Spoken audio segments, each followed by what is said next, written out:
Hi hello welcome back to Kamala's kitchen. ఎప్పుడు బయట బిర్యానీలు బయట పులావ్స్ తిని బోర్ కొట్టేసిందా? అయితే ఇంట్లోనే వెజ్ పులావ్ ఈజీగా ఎలా చేయాలో చూసేద్దాం. ముందుగా కావాల్సిన పదార్థాలన్నీ చూశారు కదా. ఇప్పుడు స్టవ్ వెలిగించి కుక్కర్ పెట్టుకుని ఆయిల్ వేసుకోవాలండి. ఆయిల్ హీట్ ఎక్కిన తర్వాత కొంచెం జీలకర్ర, అలాగే ముందుగా గ్రైండ్ చేసి పెట్టుకున్న అల్లం వెల్లుల్లి పేస్ట్ కూడా వేసుకోవాలి. అల్లం వెల్లుల్లి పేస్ట్ కొంచెం పచ్చివాసన పోయేంత వరకు తిప్పుకొని దానిలోనే ముందుగా తరిగి పెట్టుకున్న ఉల్లిపాయలు, బంగాళదుంప, క్యారెట్, పచ్చిమిర్చి, అలానే కొంచెం టమాటాలు, కొంచెం కరివేపాకు కూడా వేసుకోండి. అవి మొత్తం మళ్ళీ ఒకసారి కలుపుకొని మగ్గనివ్వాలండి. అవన్నీ కూడాను మగ్గిన తర్వాత మేమైతే 2 గ్లాసుల వాటర్ పోసుకున్నాము ఒక గ్లాస్ బియ్యానికి. మీరు కూడా అదే విధంగా లెక్క చూసుకొని పోసుకోండి.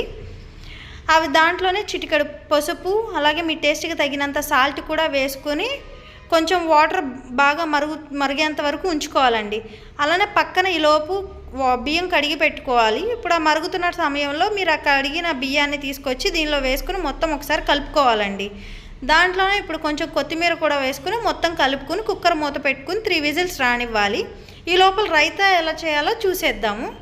పెరుగులోకి కావాల్సిన ముందుగా ఉల్లిపాయలు, కొత్తిమీర, క్యారెట్ కూడా ఒకసారి కట్ చేసి పెట్టేసుకొని పెరుగులోకి మొత్తం ఇవన్నీ కలిపేసుకోవాలండి.